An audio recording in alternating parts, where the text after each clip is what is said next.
Orang asli dalam hutan ada tak rezeki dia? Ada. Pantang lintas. Lintas rusa, hapu rusa. Lintas kambing, ambil kambing. Babi hutan, jadi juga ni ada. Nampak? Ada rezeki atas pokok semua. Ada, Allah jamin. Pada duduk dalam hutan, SPM ada tak tu? Ada. Nah, kita tak ada SPM nak sakit hati aku. Takut sangat tak ada SPM. SPM nyawa kita kan benda. Bukan patut jangan didik anak kita takut SPM. Takut tak ada Allah dalam hati. Itu patutnya. Moden tak moden, Islam ingat ada pantang larang dia. Ada had dia, apa boleh, apa tak boleh. Jangan sampai hilang cara-cara Islam kita. Ni buang tasawuf. Hormat tak dedah hadap. Tengok kadang-kadang budak-budak kan. Budak sini okey lah. Kan? Lalu depan orang tua mana dia tunduk. Tak ada dah nak tunduk gini, tak ada. Lalan lenggang itu, kentut siap lah tu.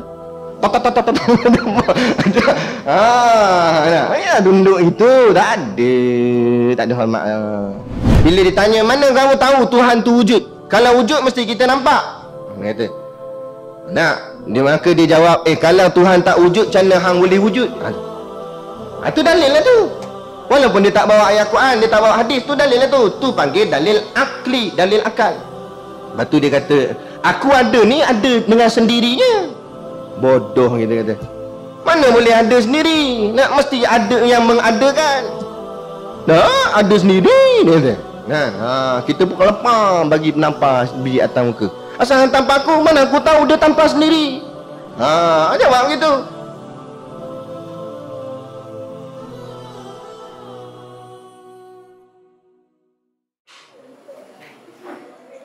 Assalamualaikum warahmatullahi wabarakatuh.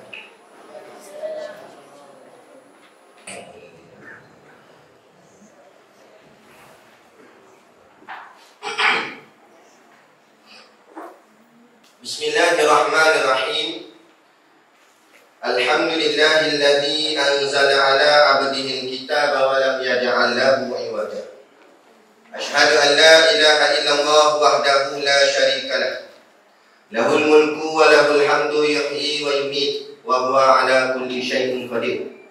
Wa asyhadu anna sayyidana Muhammadan abduhu wa rasuluh. Allahumma salli wa sallim wa barik ala sayyidina Muhammad wa ala alihi wa sahbihi wa man tabi'ahu wa nasarahu wa wala. Subhanaka la ilma lana illa ma 'allamtana innaka antal alimul hakim. Rabbi shrah li sadri wa yassir li amri wa hlul 'uqdatam min lisani yafqahu qawli wa la haula wa la quwwata illa billahil aliyyil azim. Amin. Alhamdulillah, kita sama-sama panjatkan syukur kehadirat Subhanahu wa taala yang dengan limpah dan kurnianya diizinkan oleh Allah Subhanahu wa taala pada kita pada malam ini untuk sama-sama kita menyambung kuliah pengajian kita, iaitulah kitab Risalatul Tauhid dan juga Minhajul Abidin. Baik. Yang saya hormati lagi sanjungi pengasas atau pemudir, iaitu Ustaz Jafri dan seluruhlah kepada ahli jawatan kuasanya yang tak dapat kita nak sebutkan namanya satu persatu. Yang amat-amat disanjungi juga para asatizah, alim-alim ulama, tuan-tuan guru, ustaz ataupun ustazah yang hadir pada malam ni. Mohonlah ditegur kepada hamba yang fakir dalam bidang ilmu ini, sekiranya apa yang disampaikan dan dikongsikan ada salah dan silapnya. Yang kita kasihi ayah-ayah, ibu-ibu, adik-adik, pemuda-pemudi muslimin dan muslimat yang dirahmati Allah sekalian. Baik. Muka surat salah tata asyar 13.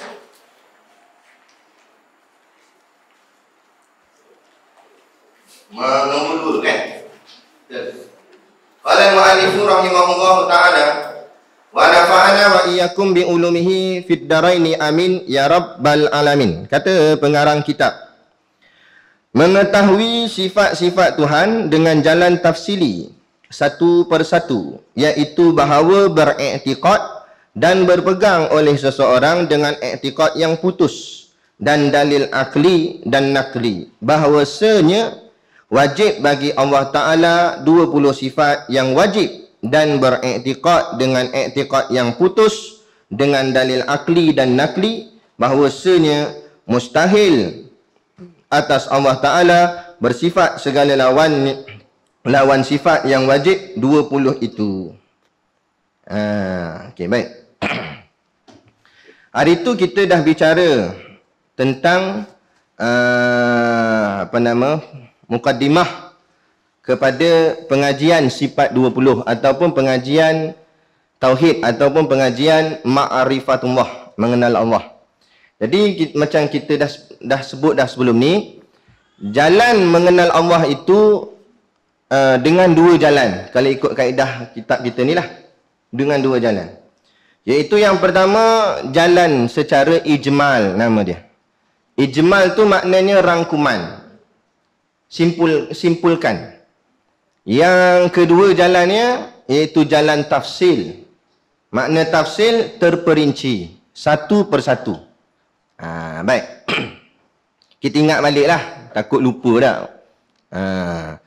Jadi yang ijmal tu, rangkuman tu, maknanya kita kena iktikad, kena pegang bahawa semua sifat kamalat milik Allah. Apa kamalat? Kamalat artinya kesempurnaan.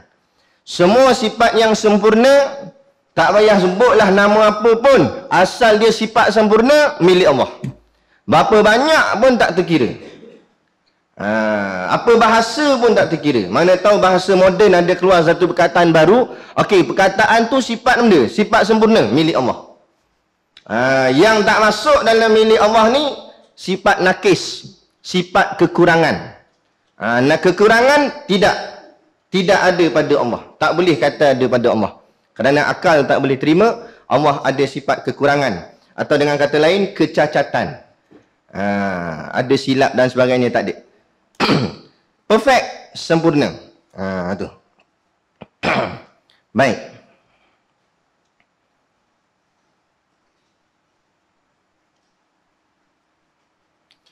Jadi itu rangkuman dia, itu ijmal. Kemudian yang kita nak belajar, nak sambung pada malam ni, iaitu dengan jalan tafsil. Tafsil ni terperinci satu-satu. Gini. Ulama kita letakkan garis panduan. Yang nak rujuk lah. Daripada kitab kita ni, Risalatul Tauhid. Ataupun kitab-kitab lain lagi kita baca, antaranya Hidayatus Sibyan. Antaranya lagi Usul Tauhid. Antaranya lagi Matan Umul Barahin. Antaranya lagi Aqidatun Najin. Antaranya lagi Bakuratul Amani. Antaranya lagi Misbahul Munir. Banyaklah. Jadi secara kesimpulannya, pada rujukan ana pada kitab-kitab Tauhid ni, semua sepakat ulama kata, wajib atas setiap individu, setiap orang kena belajar mengenal Allah itu dengan dua-dua jalan ni. Maknanya jalan ijmal pun kena tahu, jalan tafsil pun kena tahu. Cumanya jalan tafsil itu mungkin lambat, makan masa, sebab dia nak mengaji satu-satu sifat. Kena pula kuliah bulanan, sekali sebulan, sekali kuliah satu sifat. Semua sekali 20 sifat, 20 bulan. Itu tak campur kalau kena PKP pula. Ataupun ustaz tak datang. Jadi panjang masa. Jadi panjang masa ni kata ulama, kalau dia tengah mengaji, mati. Dimaaf. Tapi kalau dia memang orang buat kuliah, dia tak datang. Padahal dia jahil. Kalau alim tak apa. Lepas tu ustaz mana? Datang ustaz-ustaz. Tak apa dah, sebab dia belajar dah. Yang kita ni belum start. Dia kena datang lah. Nampak? Jadi kita kena mengaji. Jadi kalau orang buat pengajian sedang dia jahil, kemudian dia buat tak peduli, dia tak mengaji, maka dia akan dimasukkan ke dalam api neraka. Kerana atas kejahilan dia. Wayasla sa'ira, kata Allah. Dimasukkan, dibakar dalam api neraka. Kenapa dibakar dalam api neraka? Ayat seterusnya Allah kata, innahu kana fi ahlihi masrura. Kerana mereka ni dulu masa hidup di dunia bersonok-sonok dengan keluarganya tanpa mempedulikan hal-hal akhirat, tanpa mempedulikan hal-hal agama. Sonok, duduk kat rumah, tengok aja lawak, kan? Tengok drama tak habis-habis, Lepas drama, macam-macam drama Melayu, lepas tu Hindustan, lepas tu Keling, lepas tu habis macam-macam drama. Nampak? Tak habis-habis. Nah, orang cerita bab agama ni, cerita bab hari akhirat di padang mahsyar, awak tak kisah ya? Padahal nak lalu tu dia. Kan? Kalau tak ada kena-mengena dengan kita buat tak peduli, tak apa. Tapi masalah ni ada kena-mengena dengan kita. Jadi tak boleh buat tak peduli. Kan? Jadi kena mengaji.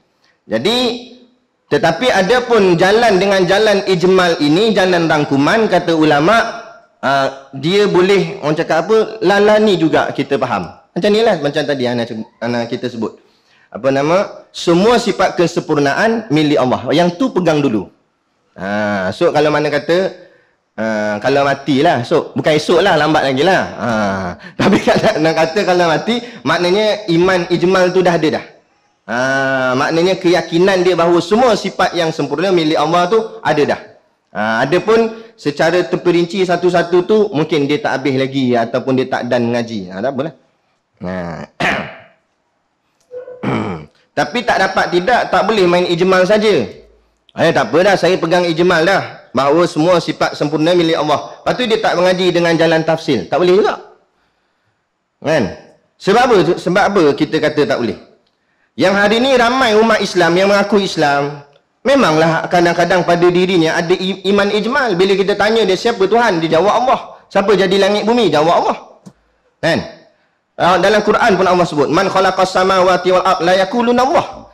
Bila ditanya pada puak-puak ni, mereka-mereka ni, siapa cipta langit, siapa cipta bumi? La yaquluna Allah. Tentulah mereka akan jawab Allah lah yang jadi langit bumi.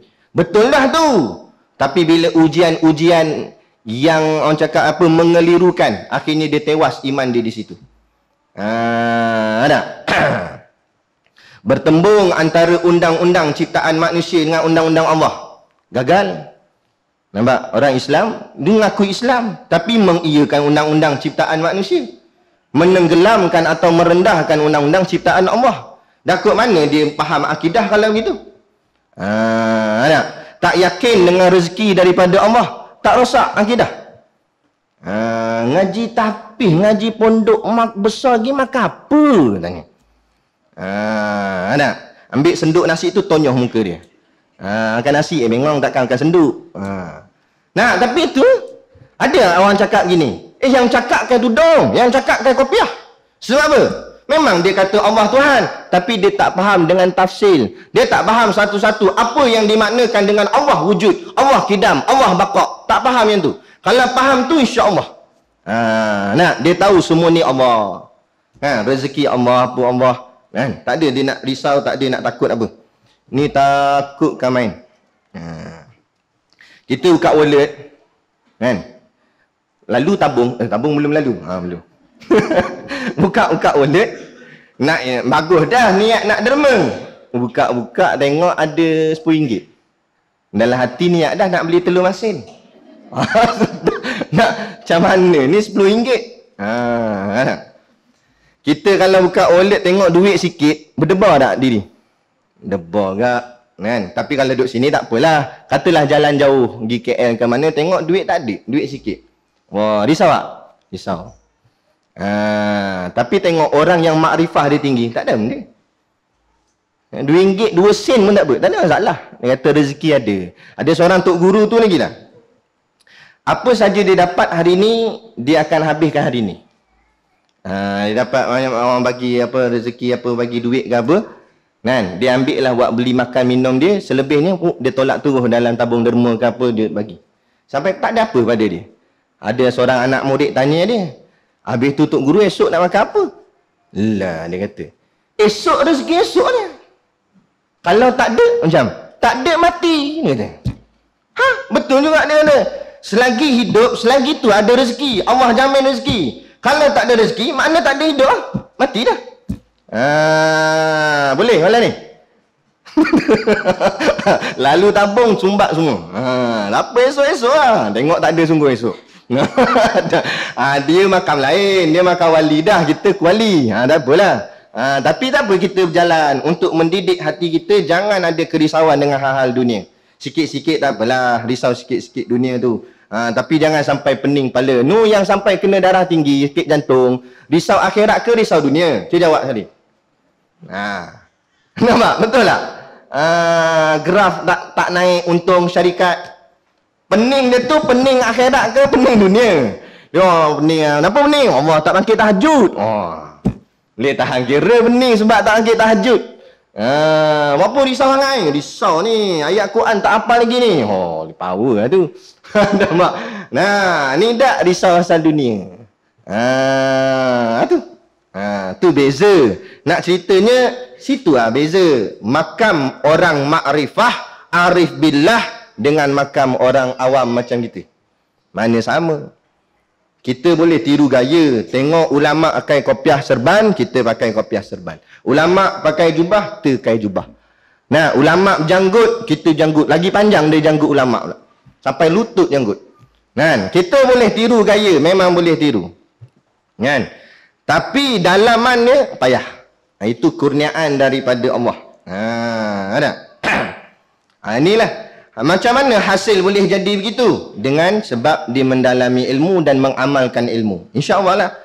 Tak kira siapa-siapa pun. Mana tahu satu hari nanti orang yang ada dalam kelas kita hari malam ni, mana tahu lagi 10 tahun ke 20 tahun Allah angkat menjadi wali, siapa tahu. Nak?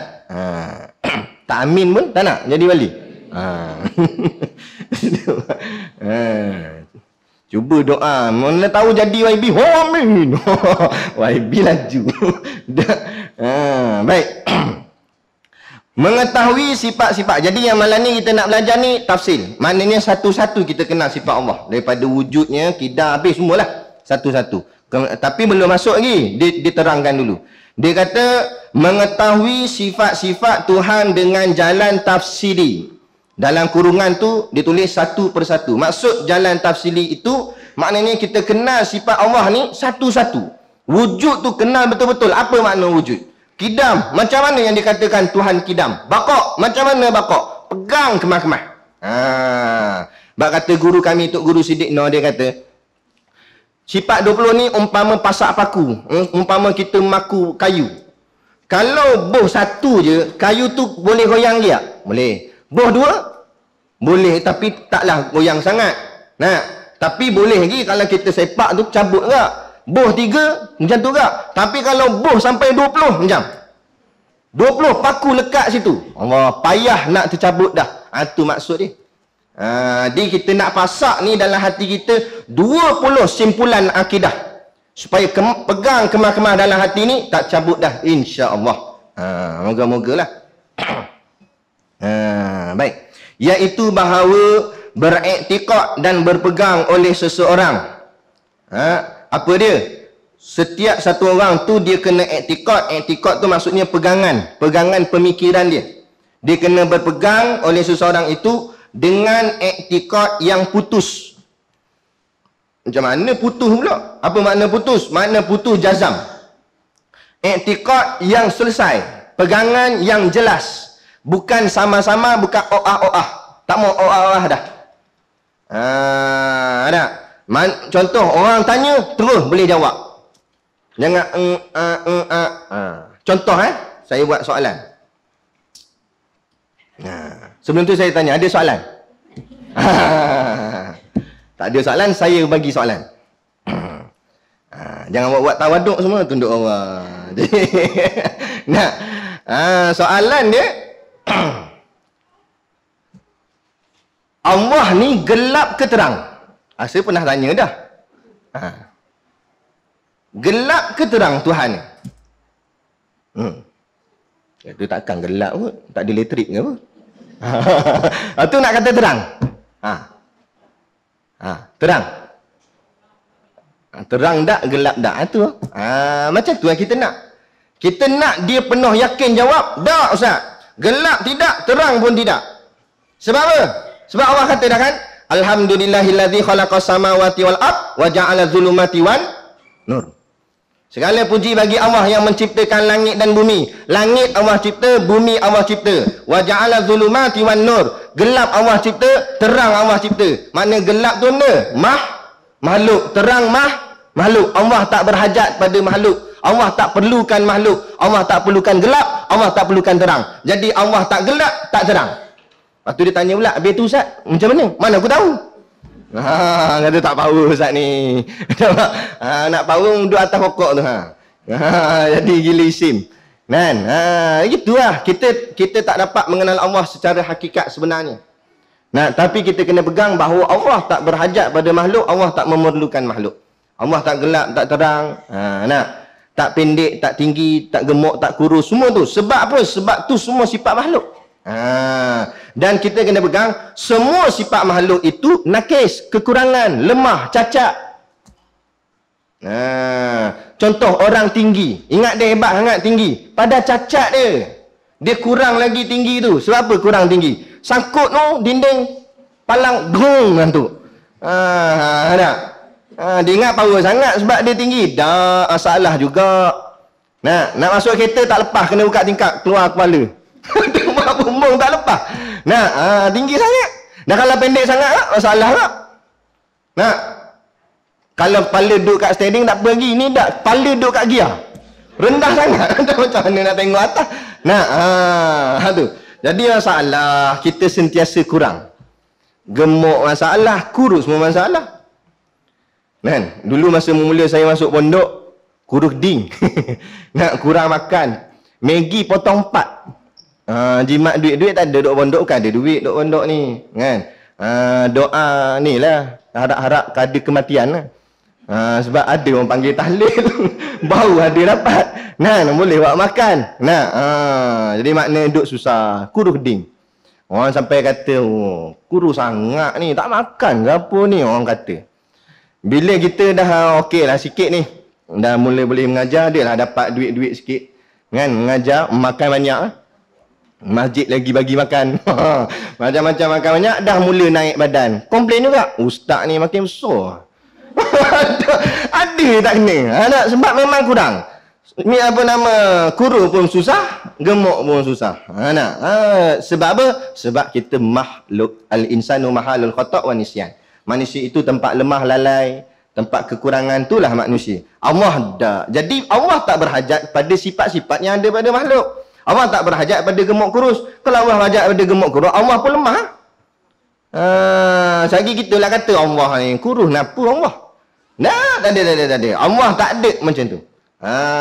Sebab apa? Allah sempurna. Yang sebenar sempurna, kurus pun tidak, gemuk pun tidak. Itulah sempurna. Selagi mana kita ada sifat makhluk tu, makna kita bukan sempurna. Jadi sebab apa? Sebab kita makhluk. Itu. Nak fahamkan yang itu. Okey. Baik, beretikad dan berpegang seorang etikad yang putus jazam mesti kemas. Orang tanya apa pun kita boleh jawab. Bukan nak suruh jadi ulama, bukan nak suruh jadi ustazah. Nak kalau jadi baguslah. Tapi biar kita kemah. Apa orang tanya bab akidah ni, kita boleh jawab dengan yakin. Sebab apa? Itulah namanya etikad yang putus. Kalau begitulah jadi pada kita, insya-Allah kita lulus peperiksaan di dalam kubur.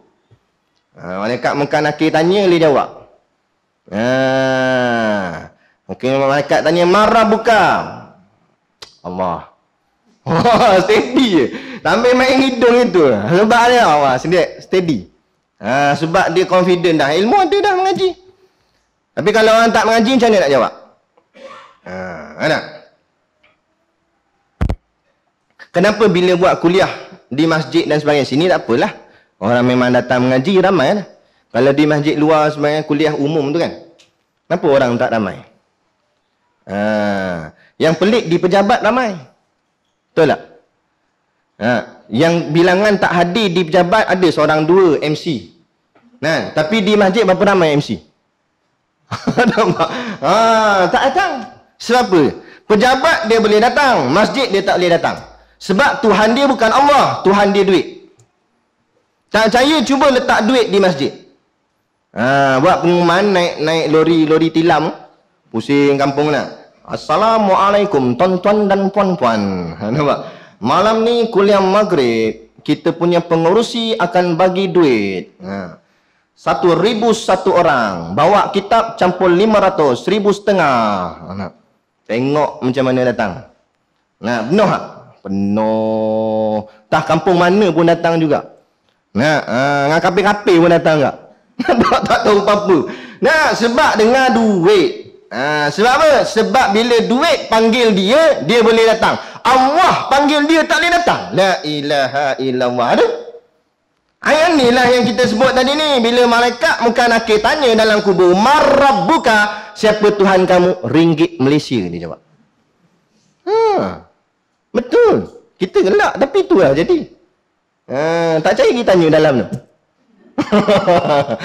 Kalau dia jawab, tak lama lah tu. Bunyi dah. Baik. Jadi biar kemas. Jadi nak kemas macam mana Ustaz? Mengajilah. Tak faham tanya. Bagi puas. Kan? Kalau pengalaman saya mengaji pondok dulu, ni saya contoh sini tempat tidur saya. Tepi tu saya letak satu meja kecil. Macam rehal gitulah. Lepas tu kita susun kitab. Setiap kali sebelum tidur, kita tutup lampu dah sebab tak nak ganggu orang lain. Kita beli lampu meja yang kecil tu je. Ataupun mula-mula dulu pakai lilin je. Nah, bila ni kita baca kitab. Baca apa yang kita mengaji dengan guru kita. Tak boleh banyak, baca semuka. Tak boleh semuka, setengah muka. Baca dan biar setiap ayat tu kita faham. Setiap perkataan tu kita faham jelas. Tak faham, garis tanda. Bulatkan. Tak faham. Tengok-tengok besar ni tak faham. Semua tak faham. Nampak nanya tak? Nah, takkan tak faham semua teruk sangat. Nantilah bahagian-bahagian tu tak faham, tanda. Lagi esok siang jumpa Tok Guru, tanya, Tok Guru ni tak faham. Tanya sampai jelas, tanpa tanya sampai faham. Sebab ini soal akidah. Tu maksud i'tiqad yang putus. Yang orang cakap apa jelas sungguh. Nah, tak ada oah-oah, tak ada ragu-ragu, tak ada macam mana.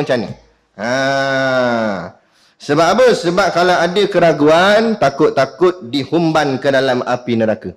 Sebab soal akidah tak boleh ragu walaupun sedikit. Contoh perkataan syubhah yang biasa kita dengar kan. Syubhah ni maknanya keraguan, kekeliruan. Syubhah tak ada dalam akidah. Syubhah ada dalam fiqh. Makanan tu kita tak tahu sahih, halal ke haram. Boleh kita letak syubhah. Nah, tapi soal akidah tak boleh syubhah. Dalam soal akidah, Islam kafir. Tu je. Nah, tak Islam kafir, tak kafir Islam. Tapi kita kena faham, kafir bukan mesti istihar masuk Yahudi. Bukan mesti pakai rantai salib. Bukan 3 lang atas dahi. Bukan bung nanduk merah. Bukan. Tu memang kafir. Tapi makna kafir, kamu terkeluar daripada Islam walaupun tak pakai rantai salib ke, tak 3 lang atas dahi ke, tapi kamu keluar daripada Islam. Kafir dah.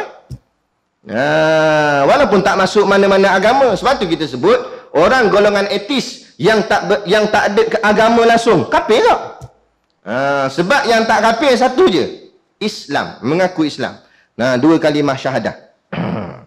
Itu kita nak biar i'tiqad kita putus jelas. Dengan dalil. Makna dalil apa? Dalil tu maksudnya penunjuk atau bukti. Mesti dibuktikan.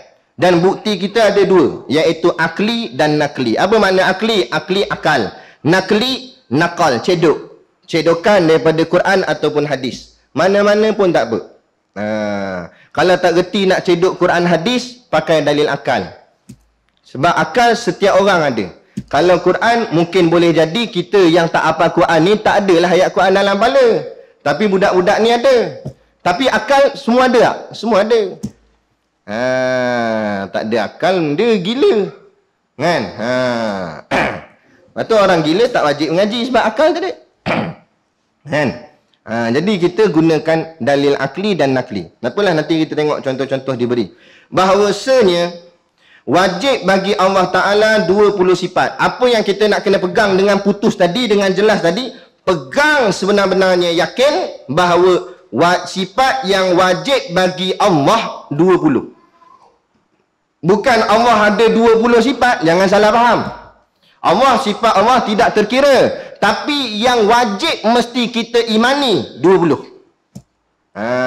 Mesti kita pegang 20, yang mesti kita kena pegang betul-betul secara tafsir, satu-satu kita kenal jumlahnya berapa? 20. Tu 20 tu kena kenal satu-satu, setiap satu tu.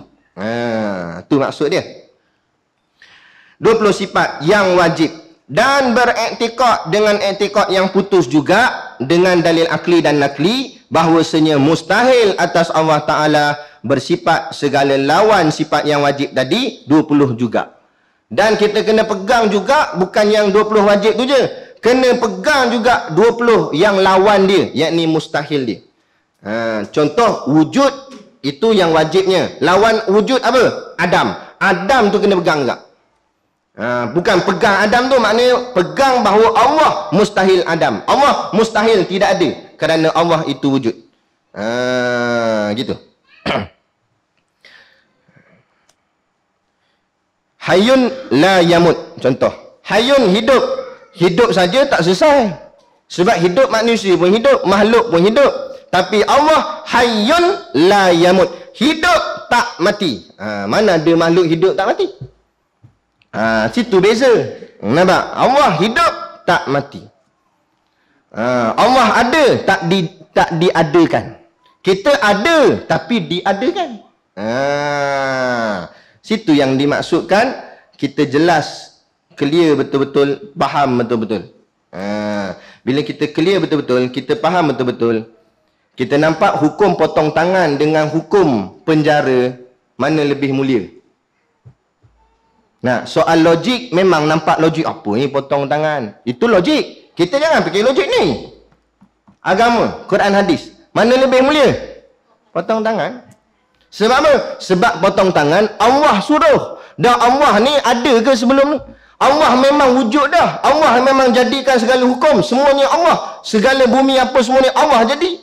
Nah, tiba-tiba kita ni dijadikan Allah, tiba-tiba menidakkan hukum yang Allah perintahkan. Lawan toke nama dia. Betul tak? Kita kata kita ada kedai.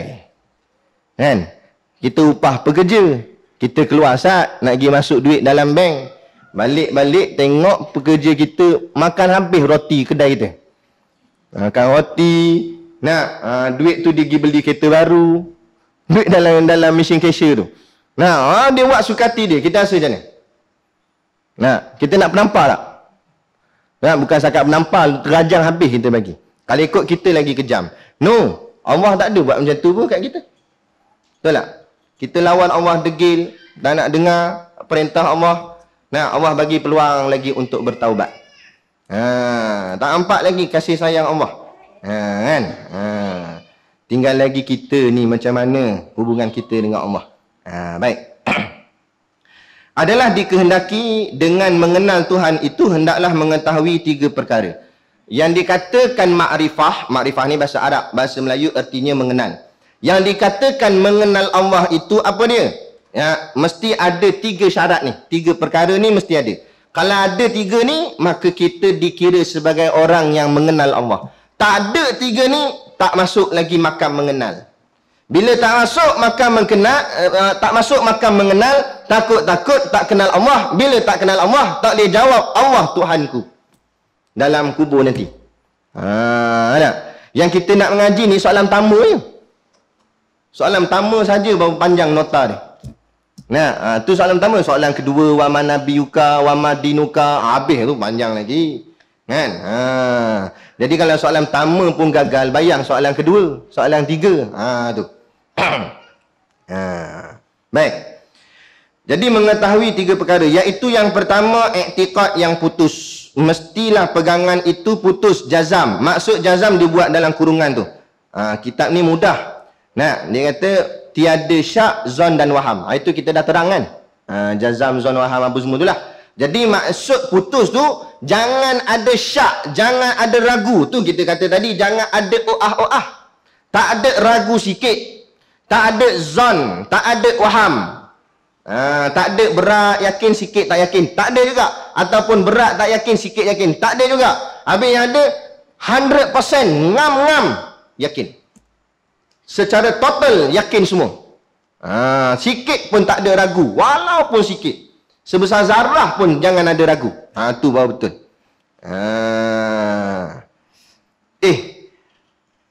Nak derma ni tak boleh banyak-banyak. Nanti habis duit. Ragu? Nampak? Ada ragu lagi di situ. Sedangkan Allah dan Rasul menjanjikan nak kebahagiaan akhirat dengan derma dan sebagainya.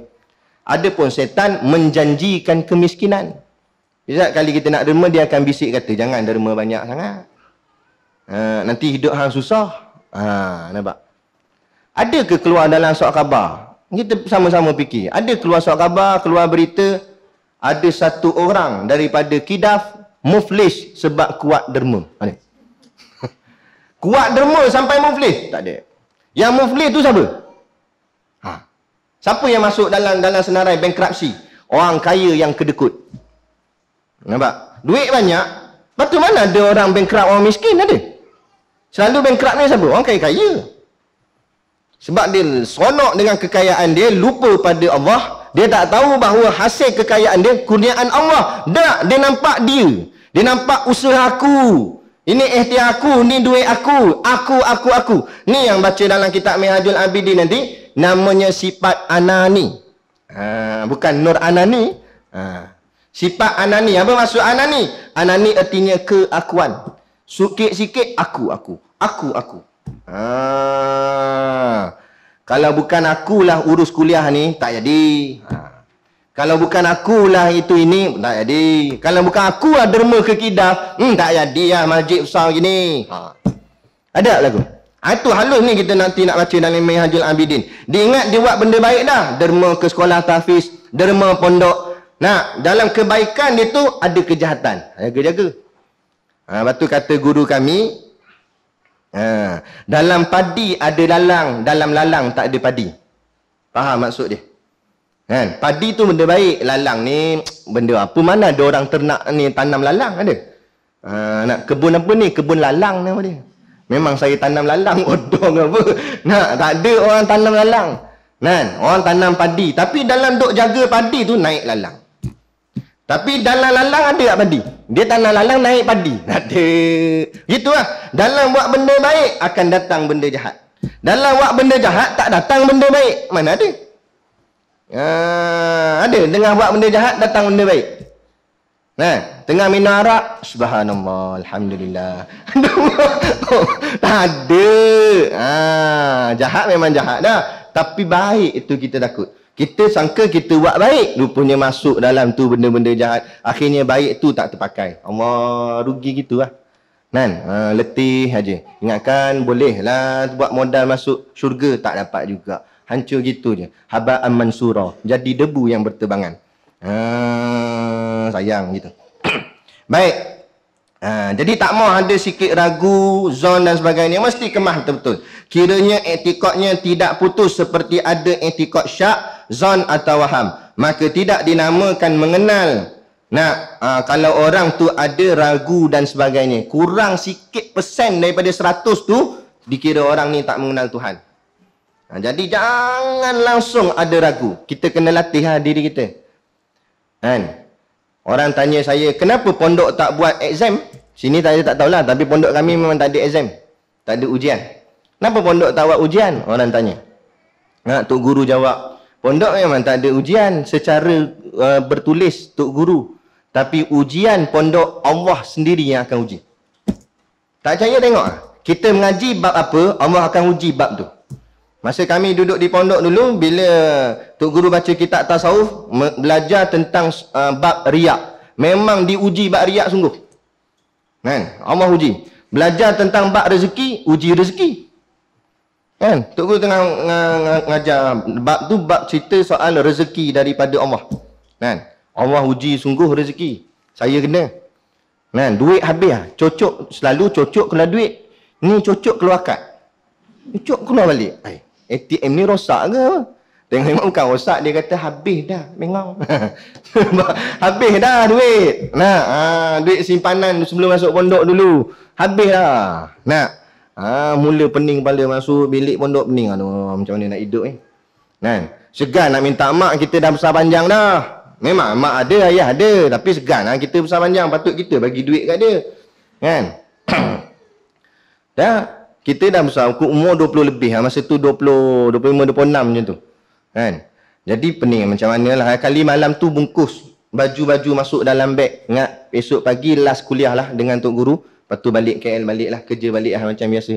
Mungkin tak ada rezeki kot nak ngaji di pondok. Dah duit tak ada dah. Nak macam mana? Nah, baiklah. Masuk kuliah subuh tu, tok guru bantai bab rezeki. Bodoh, tok kata. Bodoh tu kena. Sungguh. Nah, Allah dah letak kita di tempat orang yang soleh. Keliling kita orang soleh. Ada tempat pengajian. Nah, kita masih lagi sibuk dengan hal-hal keduniaan kita. Ini tempat Allah pilih dah. Kenapa kita nak masih lagi tempat? Bodoh, kena. Subuh, bantai bab rezeki. Nah, masuk kuliah duha, bantai lagi. Rezeki ni daripada Allah. Bapa nak takut. Yang menjadi, sama-sama kita fikir. Yang kita risau ni sebenarnya rezeki ke harta? Cuba jawab sekali. Rezeki ke kita risau? Tak. Yang kita risau sebenarnya harta. Kalau rezeki tak ada. No. Orang asli dalam hutan ada tak rezeki dia? Ada.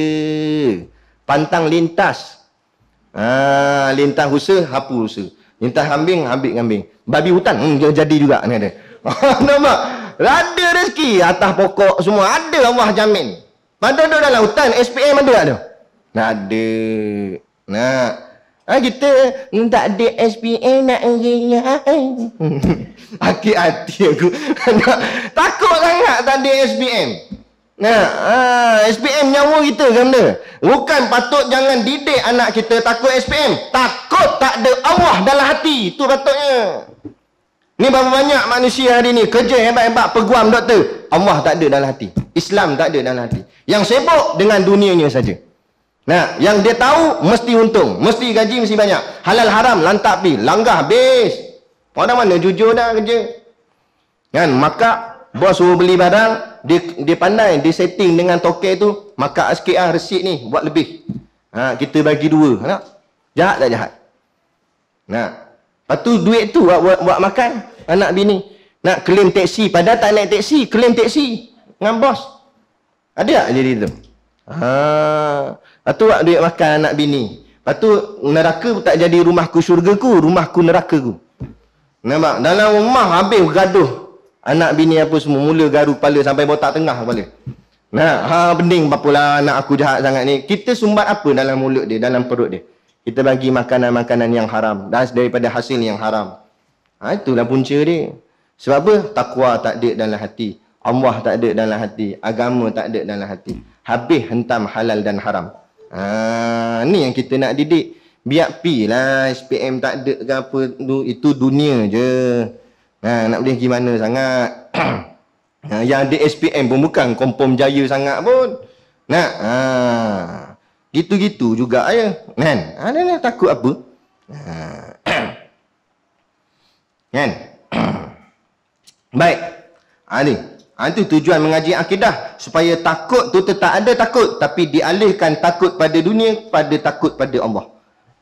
Sebab Allah lah yang menentukan segala-galanya. Bukan dunia kita. Mengenal yang kedua. Yang keduanya, syarat kedua mesti ada muafakat. Apa muafakat? Bersetuju etikad itu dengan yang sebenar. Mestilah apa yang kita pegang bertepatan dengan yang hak, dengan yang benar. Kita pegang apa? Kita pegang Islam. Islam ni benar tak benar? Benar. Jangan pegang kemah dah, tapi salah. Aku yakin sangat, yakin ikut mana? Yakin. Jadi biar yakin macam mana pun, tapi salah tak jadi. Ada sungguh. Saya kuliah di Masjid Penjara Tapah. Dalam penjara Tapah ni dia ada kategori-kategori dia punya banduan. Ada satu kategori tu nama kategori SOSMA. Tahu kategori SOSMA? Ini tahanan-tahanan yang terlibat dengan ISIS. Sebagai contoh, terjebak dengan ISIS dan sebagainya, pentahan. Dia berkata lebih kurang kat 80 orang ada Ustaz. Kadang-kadang yang dalam tu hebat-hebat tak? Mengaji pondok pun ada. Orang kadang-kadang, yelah, sebab dia tanpa taksub dengan salah satu benda, akhirnya dia terikut lah benda-benda yang salah. Jadi duduk dalam tu. Lepas tu daripada 80 orang tu ada 2 orang tak nak masuk dalam kelas. Saya tanya kenapa dia tak nak masuk dalam kelas? Dia hukumkan semua ustaz yang mengajar ni kafir, dia kata. Dia kata ni semua kafir-kafir ni. Yang betul dia seorang. Ni habis rosak. Walaupun dia pegang kemah yakin kita berhujah dengan dia tak ada. Dia tak nak dengar. Itu kata. Lepas tu ulama kata tarkul jawab tarkul jawabi alal jahili jawabun. Meninggalkan jawab atau meninggalkan kita menjawab pada orang yang jahil, orang yang bodoh, itulah jawapan dia. Maknanya bila orang bodoh tanya kita, jawapan dia tak payah jawab. Sebab apa pergi layan orang bodoh ni? Dia tetap nak menegakkan kebodohan dia. Kita bagi hujah macam mana pun, melainkan orang yang datang tanya soalan untuk mencari kebenaran. Itu tak apa. Itu. Baik. Jadi berseteru, i'tikad itu dengan yang sebenar. Mesti betul. Berbetulan i'tikad ini dengan i'tikad ahli sunnah wal jamaah. Jadi dia terus menyatakan, yang sebenar tu apa dia? I'tikad ahli sunnah wal jamaah. Kita pesan siap-siap, ayah ibu yang dirahmati Allah dan adik-adik sekalian, hati-hati, zaman kita pada hari ini zaman fitnah. Dia nak cerita panjang pun masa tak banyak, tak apalah, kita cerita. Mereka serang, mereka tahu, orang kafir ni dia tahu, dia buat kajian, berpuluhan tahun dia buat kajian. Bukan cakap puluh, 100 tahun juga buat kajian. Dia buat kajian macam mana nak rosakkan Islam. Ringkas cerita ni, ada satu orang pegawai, orang putih ni, dia ada kolam ikan. Jadi dia suruh pegawai dia tangkap ikan tu, tapi tak boleh nak tangkap ikan dalam air, lajulah bergerak, pegang pun terlepas. Jadi dia tanya pegawai dia, macam mana agak ni nak tangkap ikan ni dan bunuh ikan ni. Kalau pegawai dia tak boleh jawab. Dah kali dia kata, dah apa susah hang buang air dalam kolam ni. Bila air dalam kolam ni tak ada, ikan tu tak boleh jalan tak? Tak boleh jalan tak? Buang air, tapi buang air makan masa lah. Sebab kolam besar. Sama gak nak jatuhkan Islam ni tak boleh tiba-tiba makan masa. Jadi dia buang sampai akhirnya kolam tu kering. Bila kolam kering, ikan ni tak boleh pergi mana. Bila tak boleh pergi mana, pegang ketuk kepala, darah mati terus ikan. Kemudian dia bawa ikan tu pergi jumpa ketua dia. Ketua dia kata, aku bukan nak makan, aku nak ajar macam ni lah nak musnahkan Islam. Macam mana maksud dia? Maksudnya buangkan pergerakan Islam tu. Islam jadi hebat ni sebab apa? Sebab sekeliling environment dia tu Islam. Ikan tadi boleh berjalan laju sebab apa? Sebab environment dia, tempat dia. Air dia tu tempat dia. Jadi hilangkan persekitaran Islam. Macam mana nak hilangkan persekitaran Islam? Jauhkan masyarakat dengan ilmu agama. Macam mana nak jauhkan masyarakat dengan ilmu agama? Fitnah alim-alim ulama. Tunjukkan bahawa ulama ni jahat, ulama ni keji dan sebagainya. Sehingga kan orang berenggang dengan alim ulama. Dan akhirnya orang tak ikut ulama. Bila tak ikut ulama, manusia jadi jahil. Masyarakat Islam jadi jahil. Islamnya hanya duduk pada nama saja. Fi akhiri zaman la yabqa minal Islam illa ismuh. Pada akhir zaman tidak ada yang tinggal daripada Islam tu melainkan tinggal nama saja dalam IC nama Islam. Tapi tingkah laku tak ada ikut Islam. Betul tak? Tengok nikah kahwin cukup lah. Ikut siapa nikah kahwin ni. Orang perempuan sampai duduk sebelah orang lelaki. Belum sah lagi duduk situ. Apa? Duduk belakang lah, dalam tirai. Nak duduk depan. Gincu noh ni. Noh. Nampak? Baju belah. Ada. Nak pakai bow. Kita datang dulu ingatkan dia waiter. Ambil air. Punya pengantin laki. Nak pakai bow macam itu. Nampak? Ingatkan tukang layan ni. Aduh, ambil mana? Ikut mana? Habis jauh, main baling-baling bunga lah, angkat kain kat belakang lah. Datang budak nakal, dia angkat tinggi. Madam ke? tak ikut. Itu baru cerita buat nikah kahwin dan jual beli. Sistem perbankan kita macam riba. Jual beli kita, beli kereta riba. Nak beli rumah riba. Beli perabot pun riba. Habis riba. Mujur bini tak riba. Habis semua. Dah macam mana? Tu kata. Jadi dia akan rosakkan ilmu agama. Dalam cabang ilmu pula ada 3 ilmu paling besar dalam Islam. Tauhid, fiqh, tasawuf. Mula-mula dia serang tasawuf dulu. Dia serang tasawuf. Apa tasawuf? Tasawuf ni mencuci hati. Ilmu akhlak. Dia kacau bab akhlak dulu. Bab adab. Dia masukkan budaya-budaya barat supaya budaya Islam ditinggalkan. Tengok lah. Yo. Nak pelik-pelik. Sampai ke lagu. Lagu agama pun ikut barat tak? Ada satu tu, pagi-pagi saya tengok TV. Kat rumah lah, kat rumah mak. Tengok TV tu ada sekolah tahfiz mana tak tahu. Pakai spek mati hitam, lepas tu nyanyi lagu hip hop. Budak tahfiz. Kan? Yo apa ke benda? Orang suruh hafal Quran dia yo ya. Habis dah ni. Memanglah kita kata mana ada haram Ustaz, betul. Tapi ingat Nabi kata sejengkal demi sejengkal. Tak perasan hadis tu. Nah, memang dia tak ubah kita drastik. Sikit. Orang panggil istilah hari ni contemporary, style modern. Modern tak modern? Islam, ingat, ada pantang larang dia. Ada had dia, apa boleh, apa tak boleh. Jangan sampai hilang cara-cara Islam kita. Ni buang tasawuf. Hormat tak? Dia dah hadap. Tengok kadang-kadang budak-budak kan. Budak sini okey lah. Kan? Lalu lepas orang tua mana dia tunduk. Tak ada dah nak tunduk gini, tak ada. Lalan lenggang itu. Kentut siap lah tu. Ya tunduk itu. Tak ada hormat lah. Orang dulu-dulu saya ingat lagi. Mak saya kan. Kakak saya kalau ada orang datang nak hidang tetamu, dia pegang cawan gini, marah. So masuk balik dapur, pergi pakai dulang. Bawa dengan dulang, adab orang Melayu kita, adab dia. Dah bawa dulang pula, cawan tak ada alas. Masuk lagi. Cawan kena ada alas. Tu orang Melayu. Kalau tengok konsep kita orang Melayu, semua beralas. Sampai ke tiang ni pun ada alas. Pasu bunga ada alas. Betul tak? Nak menunjukkan hidup biar beralas. Cakapnya beralas. Sebab apa? Adab. Adab tu siapa aja? Tasawuf lah. Betul Melayu tu hebat dengan tasawufnya. Adabnya cantik, elok. Sebab yang datang membawa dakwah di tanah Melayu adalah orang-orang Yaman. Ulama-ulama Yaman. Ulama Yaman penuh dengan adab. Ada adab yang tinggi. Tapi ini dah mula terhakis. Satu. Dibuang. Tasawuf dah KO. Pergi tengok ngaji college universiti, ada tak subjek ijazah sarjana tasawuf? Tak ada. Sarjana Quran, sarjana hadis. Ilmu lain semua ada, ketasawufan tak ada. Sebab apa tak ada ilmu, tak ada bidang tasawuf? Sebab tasawuf nak boleh buat apa? Tasawuf bukan menguntungkan dunia. Kalau ngaji ilmu fiqah, boleh jadi mufti. Kalau mengaji ilmu Quran, boleh jadi guru Quran. Tapi kalau mengaji ilmu tasawuf, nak jadi apa? Nak kerja sebagai apa? Kalau pakar dalam tasawuf. Jadi tasawuf hanya tinggal di pondok-pondok saja. Itulah amalan tok-tok guru pondok. Biar tak bergaji pun. Tapi adabnya dengan Allah, amalannya dengan amalan akhirat bertasawuf. Tu. Jaga hati dia dan sebagainya. Betul tasawuf habis. Tinggal dua. Tauhid dengan fiqah. Dia kacau fiqah. Lepas tasawuf dah KO, dia rosakkan fiqah pula. Mulalah keluar perkataan-perkataan yang mengatakan kenapa kita perlu bermazhab. Ada tak orang cakap ini?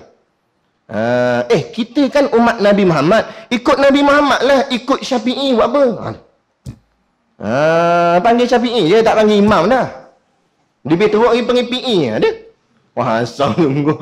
Dia ingat siapa Imam Syafi'i tu? Dia buat lebih kurang. Ni dia buat kacau kita punya mazhab. Lepas tu dia suruh campur-campur lah. Habis kita pening. Dulu ada ke dengar cakap macam ni? Dulu tak ada apa. Ikut je lah mazhab Imam Syafi'i. Baca Yasin malam Jumaat. Ada talqin, tahlil, wirid pas mayang. Tak jadi isu pun. Sekarang habis semua diisukan. Semua nak dibida'ahkan. Yang ni tak boleh, itu tak boleh. Habis nak buat apa? Wirid pas mayang tak boleh. Sembang lepas mayang boleh pula. Tak bida'ah. Nampak? Dengan gulung kok daun. Itu tak bida'ah pula. Yang orang baca wirid pas mayang, dia kata bida'ah. Orang buat pelik. Ni dia kacau masalah fiqah. Habis dah fiqah. Orang dah tak erti dah sangat. Bab mazhab habis tunggang langgang. Last kali. Ni di zaman kita hari ni. Waktu kita tekan sangat, tolong jaga. Dia akan kacau soal akidah. Soal tauhid, dia akan kacau. Ni dah mulalah ni. Tuhan duduk di atas langit. Dia baca ayat Quran. Kita kata, ayat Quran tu. Sedangkan benda tu kena faham. Itu ada takwilannya. Bukan main terima macam tu saja. Jangan main. Ini zaman kita, zaman fitnah. Bukan zaman corona. Corona tak apa. Bukan tak apa kita reda. Tapi penyakit, biasalah. Dia datang dan pergi. Habis lagi corona ni, dah kata dah clear, satu dunia clear. Tak tahu pula koroni ke apa pula. Ada penyakit datang dan pergi. Itu penyakit zahir. Nah, kena tak kena mati juga. Nah, tak kira. Nah, dia dengar, oh, jiran sebelah kena corona, cakap telefon. Ya, oh ya Allah, tak nak aku balik. Nanti takut aku kena gak. Dalam cakap telefon tak perasan, lintah jalan, tak tengok kanan kiri. Datang kereta, gerak langgar. Nampak? Mati tak? Mati. Padahal kawan kena corona tak mati. Ada tak? Ada. Nah, hidup tu memang macam tu dah. Hidup dah mati. Persoalannya, mati kita sebagai Islam ataupun kafir. Ada. Macam mana ayat tu? Ya ayyuhalladzina amanu macam mana? Ya ayyuhalladzina amanu. Macam mana ayat tu? Na amanu taqullaha haqqa tuqatih wa la tamutunna illa wa antum muslimun. Kan? Wahai orang-orang yang beriman, bertakwalah kamu kepada Allah dengan sebenar-benar takwa dan janganlah kamu mati melainkan dalam keadaan Islam. Tu Allah pesan. Jangan kamu mati melainkan mesti kamu pastikan kalau kamu mati esok kamu dalam keadaan Islam. Kalau mati dalam keadaan selain daripada Islam, habis. Ini kita nak cerita ahli sunnah wal jamaah. Nanti kita cerita lebih dalam lah. Apa tu ahli sunnah wal jamaah? Maka tiada dinamakan mengenal jika i'tikad itu tidak berbetulan dengan yang sebenar. Jadi kalaulah i'tikad dia bukan i'tikad ahli sunnah wal jamaah, maka dia tak termasuk di dalam orang yang selamat. Ahli sunnah wal jamaah ni maksudnya ahli sunnah. Apa sunnah? Mengikut Nabi. Wal jamaah, dan duduk dalam kelompok yang ramai.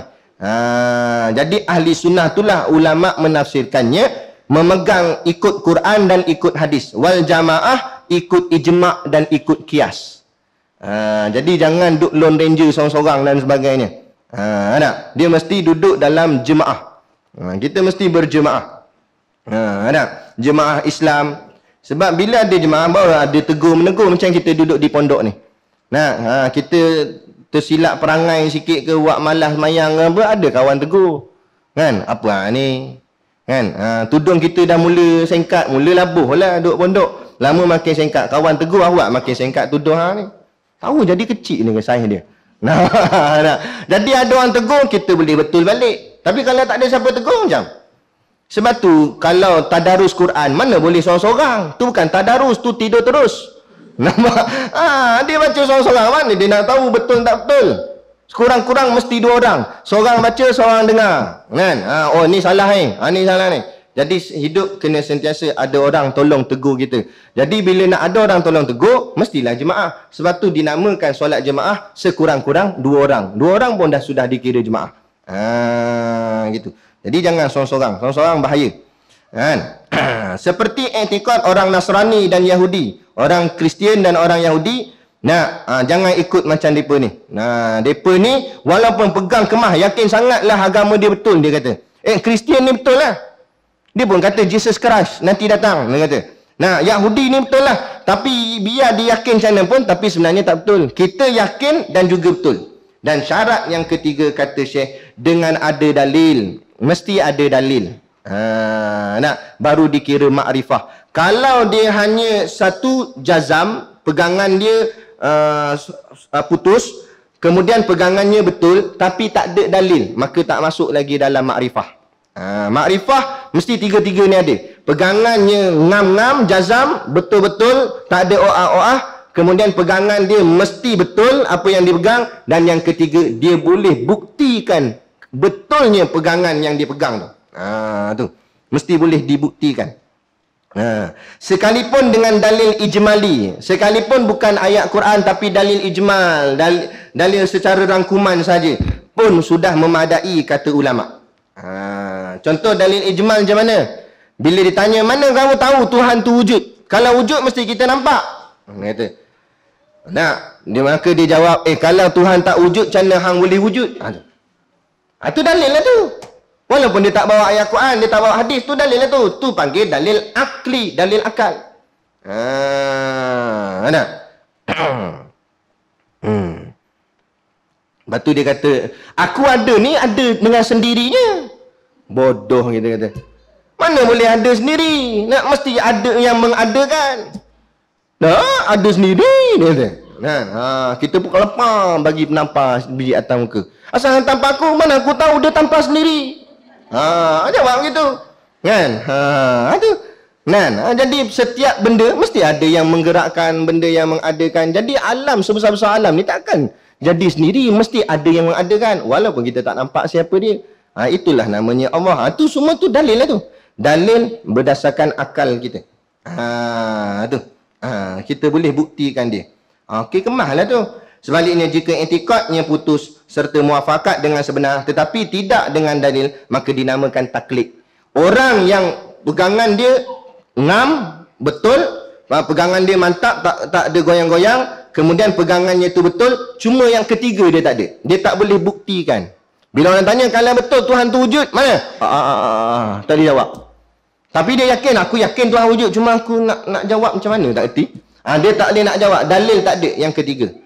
Maka bila tak ada ketiga ni, kata ulama, orang ini makam taklid. Taklid tu maksudnya ikut-ikut orang. Okey. Jadi dalam masalah taklid panjang lebar lah, nanti kita sambung kemudian. Boleh? Kena lagi? Lagi baca sendirilah, saya nak balik. Kita baca sikit ni, Hidayatul Sibyan, Minhajul Abidin. Boleh nak? Minhajul Abidin, kitab yang Rumi, muka surat 4. Qala al-mu'allifu rahimahullah ta'ala wa nafa'ana wa iyyakum bi ulumihi fid daraini amin ya rabbal alamin. Kata pengarang kitab, dan taat ialah bekal, tak dapat tiada daripadanya. Dia kata taat adalah bekal kita. Taat ni maksudnya amal kebaikan. Dia taat lawannya ingkar. Apa makna taat? Allah itu ayuta'a wala yu'sa. Allah itu ditaati, tidak diderhakai. Ayushkara wala yukfara. Allah itu disyukuri akan nikmatnya, tidak dikufuri. Kan? Tu maksudnya taat. Buat yang disuruh, tinggal yang dilarang. Tu taat. Jadi taat ni menjadi bekal kepada kita untuk masuk ke alam sana. Taat benda, taat semayang, taat amal-amal ibadat lah. Kan? Dalam kubur dah tak ada apa, dah taat. Nak semayang apa, tak ada semayang dah dalam kubur. Nak puasa tak ada. Nak mengaji kitab ni nadah ni, tak ada dah dalam kubur. Kan? Kalau andai kata boleh keluar agak lah daripada kubur, nak datang dengan kuliah, habis cabut, habis semua. Bukan audien dia balik dengan ustaz-ustaz cabut lari. Dah datang dengan kain kapan semua dengan tanah-tanah penuh atas muka. Nampak ni siapa dia ni? Mati dah ni. Jadi tak ada.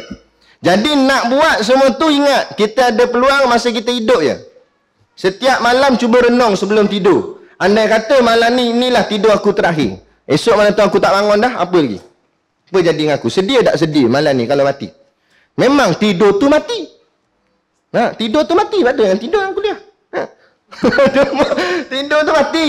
Cuma mati sementara. Bila bangun, Allah hidupkan balik.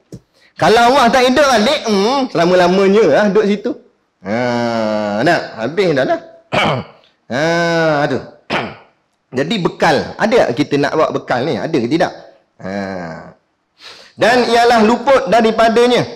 Kalau kita luput daripada bekal kita, taat kita sia-siakan. Sebab itu menangguh amal, kata ulama, adalah sifat mazmumah. Salah satu sifat yang tercela, yang dikeji syarak, ialah suka menangguh amal. Tahu tak menangguh amal macam mana? Dia terlintas hati nak semayang duha pagi. Tiba detik dalam hati pula kata, alah, duha esok lewat, dia kata. Esok ada gak duha. Suka menangguh. Ini menangguh amal. Betul memang esok lewat kalau esok ada lagi. Kalau esok tak ada. Lepas tu ulama pertegaskan jangan menangguh amal. Saya tengok tok guru saya, dia mengajar dan dia amal, dia buat sungguh. Tok guru saya kalau dia nak buat apa-apa sesuatu, dia takkan tangguh. Lala tu juga dia akan cakap, dia akan pesan. Contoh, dia ada program, ada mesyuarat ke apa minggu depan. Jadi patutnya dia ada kuliah. Jadi dia pun pesan ke, dia nak minta saya ganti kuliah dia. Kan? Padahal kalau dia balik rumah dulu, esok pagi lepas di sekolah, boleh dia jumpa saya bagi tahu, okey, minggu depan ganti anak. Tak, dia tak tangguh sampai ke esok, malam tu juga terus telefon. Bila dia dapat tahu bahawa minggu depan dia ada mesyuarat, terus tekan nombor, "Assalamualaikum, okey. Minggu depan free tak ganti anak?" Dia walala tu juga, padahal kami balik tempat yang sama. Esok boleh jumpa ke bagi tahu. Tak, supaya tidak menangguh-nangguh. Kerana bila kita tangguh, kadang-kadang kita lupa. Bila lupa, benda tu berpanjangan tak? Sangkut-sangkut sampai hari sebenarnya, Allah tak cari ganti lagi. Dah majid pening kepala dah. Ustaz tak ada ganti ke? Tak kelang kabut. Tu jangan suka menangguh. Kan? Buat apa-apa terus. Tu. Kerana luput daripadanya, maka tiada yang membangkitkan dia baginya.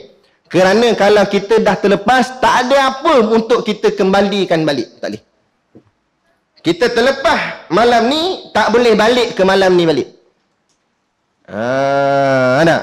Lepas tu, kami dulu masa duduk di pondok, takut sangat nak balik. Sebab apa? Sebab takut pengajian terlepas. Nak patah balik, tak boleh dah.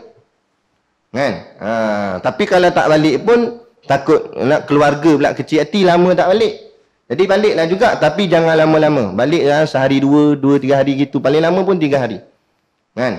Balik sat-sat gitu. Itu pun bila dah balik ke pondok, panggil kawan-kawan, minta tengok dobit kawan-kawan yang terlepas hari tu, apa Tok Guru kata. Sebab benda tu tak patah balik dah. Lepas tu saya mengaji kitab-kitab pondok.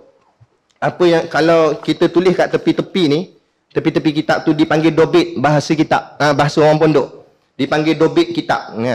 Dobit yang kita tulis tu, kitab ni masa kita beli kat kedai, harga dia mungkinlah harga kedai RM4.5, RM5, RM2.5 harga kedai. Tapi bila kita dah menadah dengan guru kita dah dobit keliling, harga dia bukan lagi RM4.5, bukan lagi RM2.5. Harga dia 4 juta pun tak boleh. Harga dia tidak ternilai. Kenapa apa? Kenangan, dobit, ilmu yang kita ambil pada guru kita tak boleh dipatah balik. Tertulis tarikh bila kita ni, guru kita cakap ini, tu ilmu yang kita dapat, kita letakkan nilainya tinggi. Siapa yang meletakkan nilai ilmu Allah tinggi, maka Allah meletakkan dia di tempat yang tinggi. Tapi siapa yang meletakkan nilai ilmu Allah tu rendah, maka Allah letakkan tempatnya rendah. Lepas tu Allah letakkan ulama-ulama tinggi, kerana mereka meletakkan ilmu Allah tu tinggi. Ulama dengan YB kalah. YB kalau datang kedai makan, siapa kena bayar? YB bayar. Nampak? YB kena bayar. Nama pun YB yang bayar. Nampak? Dia kena bayar. Nampak? Ulama datang kedai, asal nak bayar, tak apa Ustaz, tadi ada meja sebelah Ustaz tu, tolong bayar dah. Esok ada lagi tak dia datang rasa? Allah angkat. Makan awal tu kita pening. Nak makan apa lah? Makan pun awal bagi macam tu je. Saya tak tahu lah. Kadang-kadang kita pun segan, tapi tak pergi lapar perut juga. Kadang di sekolah pagi-pagi ke apa sebagainya, kita ada mesyuarat apa sebagainya. Lepas tu pergilah dekat kedai, ada kedai kat kampung tu je. Asal pergi memang free. Dia kata, ambil lah duit kat ni. Segan kat ni. Sampai kan dah pergi tu, dah terbiasa, tak bawa duit terus. Sebab tahu dah, dia memang dia belanja. Nampak? Allah, sampai macam tu, Allah jamin lagi takut apa? Jodoh tak takut. Apa takut jodoh? Orang mengaji, walaupun muka pecah, hidung kembang sebelah hidung.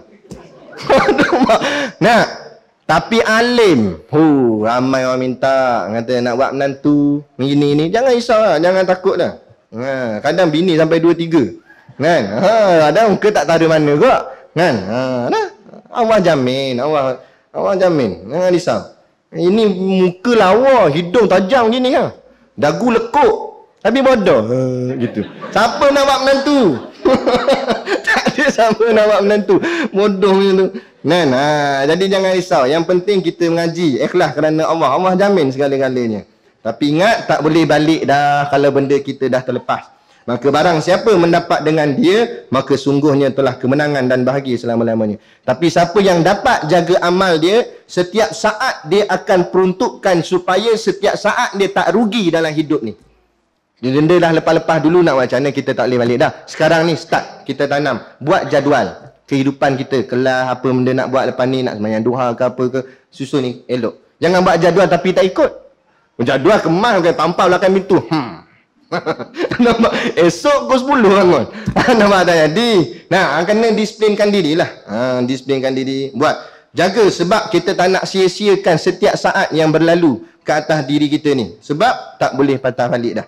Maka sungguhnya telah kemenangan dan bahagia selama-lamanya dan semasa-semasa, artinya setiap masa, berkekalan, dan barang siapa yang luput akan dia demikian itu, maka sungguhnya telah rugi serta orang yang rugi. Siapa yang luput amalnya, hari-harinya dihabiskan dengan benda yang lara, benda yang sia-sia, menyembang kedai kopi kosong gitu saja. Kalau duduk kedai kopi tapi sembang bab agama, boleh tahan kira, menambah agak ilmu. Dah sembang kosong itu, habis masa macam tu saja.